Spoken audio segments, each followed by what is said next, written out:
أعوذ بالله من الشيطان الرجيم. بسم الله الرحمن الرحيم.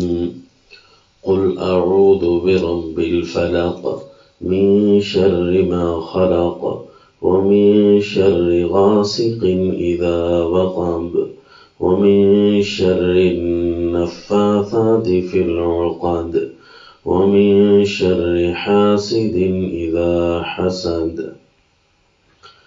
سورۃ الفلق. فلق کا معنی ہوتا ہے صبح کا اجالا. ویسے فلق کہتے ہیں چیر کر اندر سے کوئی چیز نکالنا. رات کے اندھیرے سے صبح کا اجالا ظاہر کرنا، اس کو جو ہے رب الفلق سے تعبیر کیا. جس طرح سورہ الانعام میں آتا ہے فالق الاصباح، کہ اللہ صبح کو نکالنے والے ہیں. اور اسی طرح آتا ہے فالق الحب والنوى، کہ اللہ دانے اور گٹھلی کو چیر کر اس سے اس کا پودا نکالتے ہیں. تو رب الفلق یہاں سے صبح مراد ہے کہ میں رب الفلق سے پناہ مانگتا ہوں، جس کی طاقت اور قدرت یہ ہے کہ اتنی بڑی چیز کہ پوری زمین پر اس کا اثر ظاہر ہوتا ہے، رات کے اندھیرے کو چیر کر وہاں سے صبح کا لے آنا. تو چھوٹی چھوٹی چیزیں تو خود بخود اس میں داخل ہو گئی. چھوٹی سی گٹھلی، چھوٹا سا دانہ، اسے چیر کر اندر سے اس کا پودا نکالا. تو رب الفلق کی پناہ میں آتا ہوں، میں اس کی حفاظت میں آتا ہوں. قل اعوذ برب الفلق.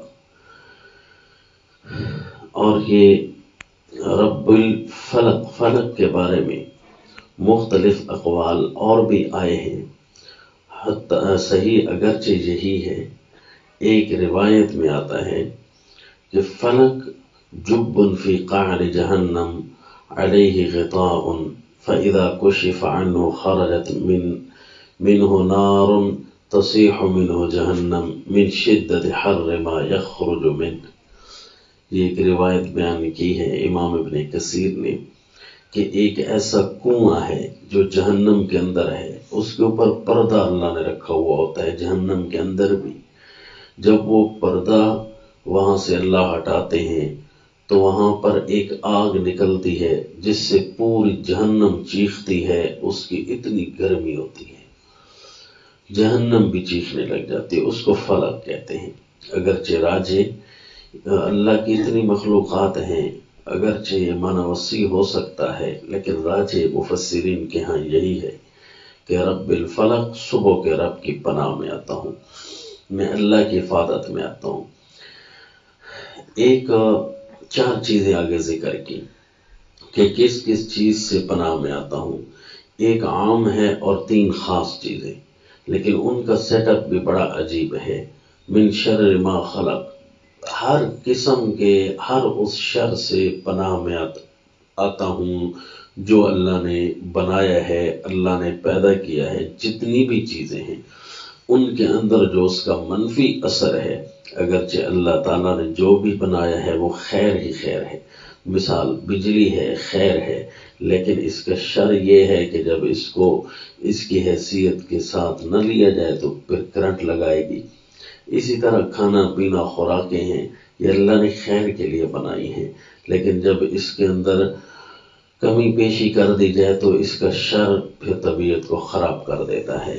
تو فرمایا عمومی کہ میرے پیغمبر آپ یوں دعا مانگے کہ میں رب الفلق کی پناہ میں آتا ہوں، جس کے پاس ہر چیز کی طاقت ہے، کچھ نہ ہو تو اسے بھی پیدا کر سکتا ہے.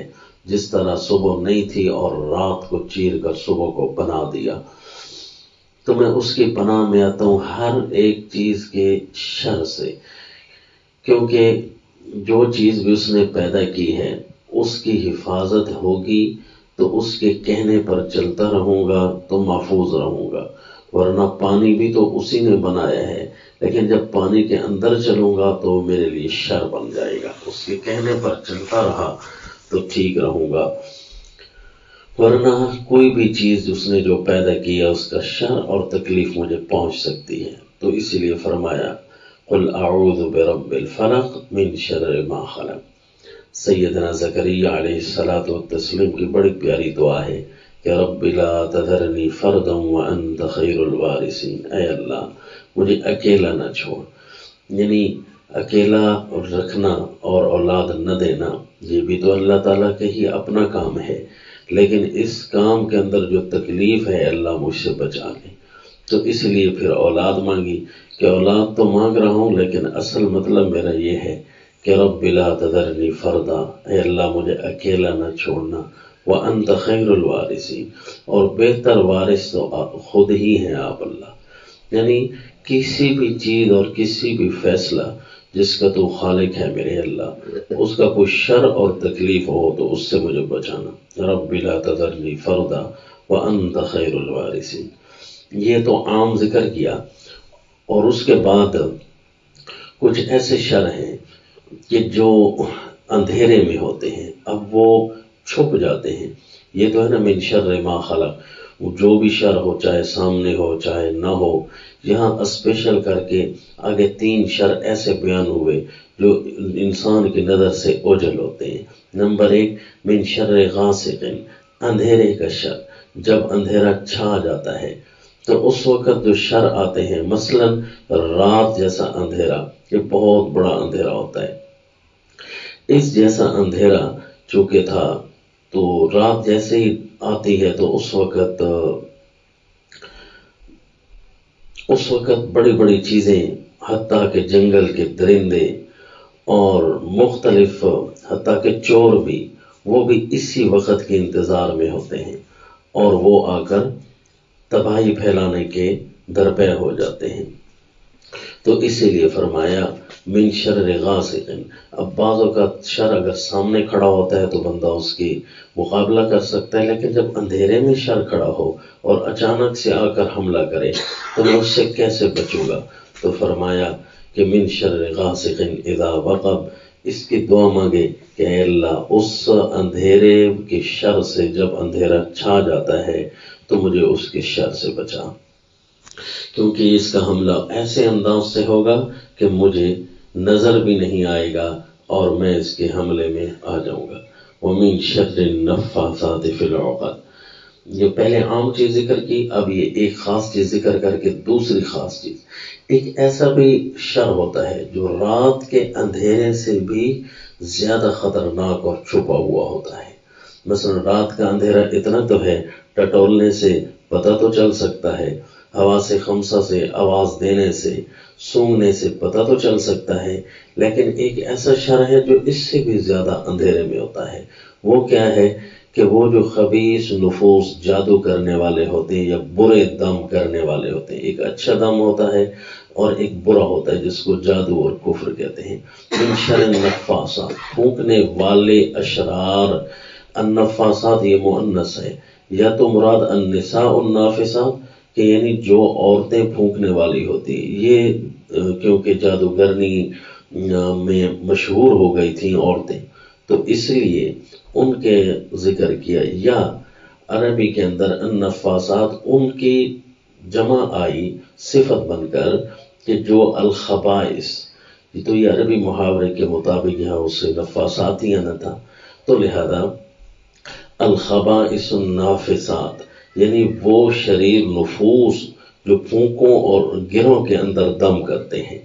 تو یہ اب جادوگر ہی شیطانیوں سے واقف ہوتے ہیں کہ گرہ لگا کر دم کرنا، کہ اس کے اندر پھونکے مارنا، تو یہ کس سے خطرناک ہوتا ہے. فرمایا کہ مجھے اللہ ان کے شر سے بھی محفوظ رکھنا، کیونکہ یہ رات کے اندھیرے سے بھی زیادہ خطرناک ہوتے ہیں. ایسے چھپ کر حملہ آور ہوتے ہیں کہ ان کا اندھیرا ڈھونڈنے سے بھی بڑا مشکل سے ملتا ہے. من شر النفاثات فی العقد، کہ ان پھونکنے والیوں کے شر سے، ان پھونکنے والے شرور سے کے شر سے کہ جو گروہ کے اندر پھونک مارتے ہیں. تو اس کے شر سے بھی اے اللہ میں پناہ مانگتا ہوں۔ اب رات کا اندھیرا اور یہ پھونکنے والیوں کے شر کا اندھیرا، یہ دو خاص قسم کے شر ذکر کیے، لیکن ترتیب ایسی رکھی کہ رات کا اندھیرا اور اس سے خطرناک اور زیادہ چھپا ہوا یہ جادوگر لوگوں کا جو شر ہے، اے اللہ میں اس سے پناہ میں آتا ہوں۔ تو رسول اللہ صلی اللہ علیہ وسلم کے بارے میں اتنا تو آیت سے پتہ واضح چل رہا ہے کہ جس طرح ہر قسم کا شر رسول اللہ صلی اللہ علیہ وسلم پر حملہ آور ہو سکتا ہے اور اللہ اپنے نبی کو بچائے، اسی طرح یہ جادو کا اثر یہ رسول اللہ صلی اللہ علیہ وسلم پر ہو سکتا تھا، تبھی تو آپ صلی اللہ علیہ وسلم کو اللہ نے دعا سکھائی۔ تو اس آیت میں کم از کم وقوع سحر اور امکان سحر کا پتہ چلتا ہے۔ اب یہ آپ صلی اللہ علیہ وسلم پر جادو ہوا بھی صحیح کہ نہیں، تو ایک راوی ہیں تابعی، ان سے 13 محدثین آگے نقل کرنے والے ہیں، وہ فرماتے ہیں کہ رسول اللہ صلی اللہ علیہ وسلم پر وقوع بھی ہوا تھا۔ بہرحال وہ تو ایک روایت کی بات ہے، تو جو علماء اس پر کوئی جرح کرتے ہیں، اگرچہ راجح نہ بھی ہو، پھر بھی ان کا خیال یہ ہے کہ رسول اللہ صلی اللہ علیہ وسلم کے ذات پاک پر جادو نہیں ہوا، لیکن ممکن وہ بھی مانتے ہیں، کیونکہ اس کا تعلق تو قرآن کی آیت سے ہے، امکان کو کیسے ہم چھوڑ دیں؟ تو لہذا یہ جملہ کہنا کہ انبیاء پر جادو ہو ہی نہیں سکتا، یہ جملہ کفریہ ہے، یہ قرآن کی آیتوں کو ختم کر دیتا ہے۔ سیدنا موسیٰ علیہ الصلوۃ والتسلیم خود فرما رہے ہیں ما جئتم بالسحر، جو چیز تم لائے ہو یہ تو جادو ہے، اور اللہ اس کو ابھی تباہ کرے گا، باطل کرے گا، یعنی کچھ تھا تو سیدنا موسیٰ علیہ السلام فرما رہے ہیں۔ لہذا یہ جملہ انتہائی خطرناک ہے کہ کہنا کہ انبیاء پر جادو نہیں ہو سکتا، یہ اسی طرح ہے جس طرح کوئی کہے کہ انبیاء پر کوئی شر اثر نہیں کر سکتا، حتیٰ کہ کافر مار بھی نہیں سکتے، اذیت بھی نہیں دے سکتے، جبکہ قرآن میں ثابت ہے کہ انبیاء کرام کو بڑی تکلیفیں دی گئی، الیاذ باللہ۔ تو ان کو یہ کفریہ لفظ، اس کا ہم نے ایک پیغام ریکارڈ کرا کے سارے لوگوں تک پہنچایا بھی ہے کہ اچانک سے نبی کی محبت میں یہ جملے آپ کی زبان سے نکلنے لگ گئے ہیں، یہ کفریہ جملے ہیں، اور دھیان کریں غلو ہو رہا ہے، یہ محبت نہیں ہے کہ انبیاء پر جادو ہو ہی نہیں سکتا، تو یہ غلو ہے۔ یہ کہنا کہ اللہ تعالیٰ انبیاء کو بچا کر رکھے، یہ تو صحیح ہے، اور اللہ تعالیٰ امتحان کی خاطر اگر کسی نبی پر اپنے اس طاقت کو ظاہر کر دیتا ہے تو اللہ تعالیٰ ہر چیز پر قادر ہے اور اللہ غالب ہے، تو اس لیے تو دعا سکھائی کہ اثر ممکن تھا ہی نہ۔ تو پہلے فرمایا ہر چیز کی شر سے، پھر فرمایا اندھیرے کے شر سے، پھر فرمایا کہ ان پھونکنے والے نفوس، شریر نفوس کی شر سے اللہ مجھے پناہ دے۔ تو اب یہ ایک عام اور دو خاص قسم کے شر ذکر ہو گئے، اور ایک تیسرا شر بھی ہے، اس شر سے کی حفاظت سے پناہ مانگی گئی جو اس سے بھی زیادہ اندھیرے میں ہوتا ہے، یعنی رات کے اندھیرے سے زیادہ اندھیرا ان جادوگر لوگوں کا اندھیرا ہوتا ہے جن کو ڈھونڈنا ہی مشکل ہوتا ہے، اور ایک ایسا اندھیرا بھی ہے جو جادوگر لوگوں سے بھی زیادہ خطرناک ہوتا ہے، یہ بہت خطرے میں ہوتا ہے اور انتہائی چھپا ہوا ہوتا ہے، حتیٰ کہ جادوگر کے بارے میں کوئی بتا دینا کہ فلاں جادوگر ہے، جس طرح کی روایت میں آیا کہ رسول اللہ صلی اللہ علیہ وسلم کو سیدنا جبریل امین نے آ کر بتا دیا کہ آپ پر فلاں نے سحر کیا ہے، تو پتہ تو چل سکتا ہے۔ ایک ایسا بھی ہے شر کہ جس کے بتانے سے پتہ بھی نہیں چل سکتا، کہ وہ کیا ہے؟ وہ ہے حاسد کا شر، جب وہ حسد کرنے لگے۔ حاسد کہتے ہیں ہوس والے کو، اس لیے حضرت شاہ عبد القادر رحمہ اللہ اس کا ترجمہ فرماتے ہیں من شر حاسد، حوصنے والے کے شر سے جب لگے حوصنے، تو یہ اصل میں جس کو ہم ہوس پڑھتے ہیں، تو یہ حوصنا کسے کہتے ہیں کہ بندہ کسی کو نعمت دیکھ کر اچھی نہ لگے، یہ فلاں کے پاس مال کیوں آ گیا، بھئی کیا اعتراض ہے کہ اس کے پاس مال کیوں آ گیا، فلاں عالم بن گیا، حافظ بن گیا، کیوں حافظ بن گیا، اندر ہی اندر غصہ، پہلے اس کا احترام کر رہا تھا، جب اس کے پاس اس کی نعمت آئی تو اس کا احترام کرنا چھوڑ دیا۔ کہ اس کو کہتے ہیں جلنا، یہ اس کو کہتے ہیں حسد کرنا، یہ اس کو کہتے ہیں حوصنا۔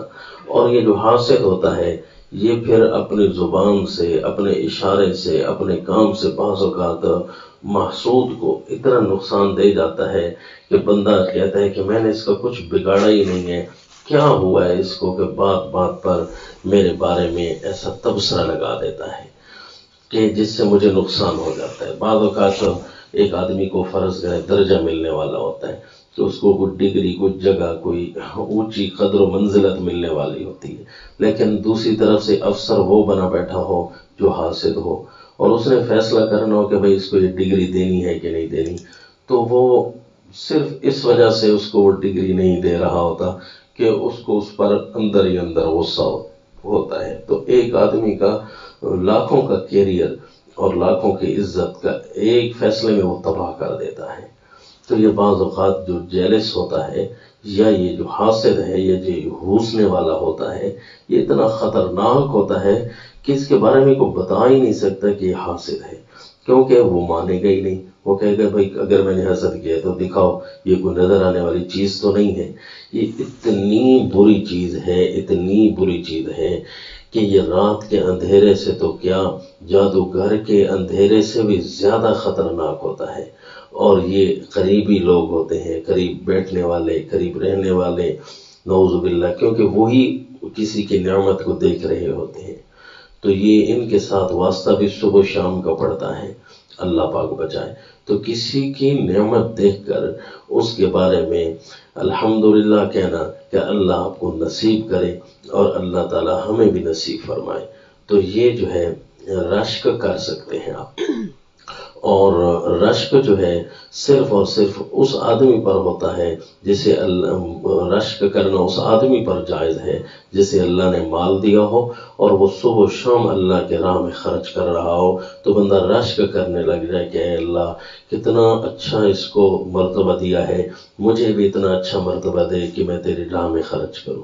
اور دوسرا اس آدمی پر رشک کرنا جائز ہے جسے اللہ نے قرآن کے عظیم نعمت سے مالا مال کیا ہو، حافظ عالم بنایا ہو، اور صبح و شام وہ کتاب اللہ اور سنت رسول اللہ کے اندر گزار رہا ہو اور فوائد اکٹھے کر رہا ہو، تو بندے کو رشک کرنا چاہیے کہ اے اللہ اتنی عظیم نعمت اس سے نصیب فرمائی ہے، مجھے بھی نصیب فرما۔ تو اسی لیے حدیث میں سے رشک کو حسد سے تعبیر کیا کہ لا حسد الا فی اثنتین، دو آدمی میں حسد جیسا رشک کر سکتے ہو، یعنی اتنا زیادہ ہے، اتنا زیادہ یہ عظیم نعمت ہے کہ اس کے بارے میں رشک کی اجازت ہے۔ باقی جو ہے کسی چیز پر خواہ مخواہ رشک نہیں کرنا چاہیے۔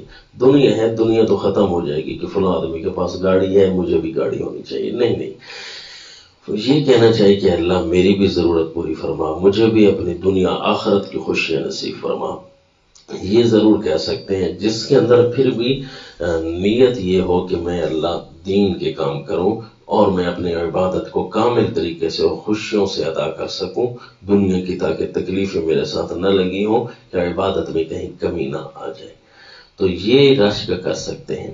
تو من شر حاسد، باقی کسی کے ساتھ حوصنا، اس کا خاص خیال کرنا چاہیے کہ میں کسی کے بارے میں بات کر رہا ہوں، کسی کے بارے میں مشورہ کر رہا ہوں، میری زبان سے ایسا لفظ تو نہیں نکل رہا جو اس کی قدر و منزلت کے خلاف ہے، کہ جو اس کو اللہ نے رتبہ اور نیت نصیب فرمائی ہے، کہیں ایسا تو نہیں کہ میں اس کے خلاف تو نہیں کر رہا اور اس کی قدر و منزلت کو گرا تو نہیں رہا، ورنہ یہ چیز حوصنے میں اور حسد میں داخل ہو جائے گی۔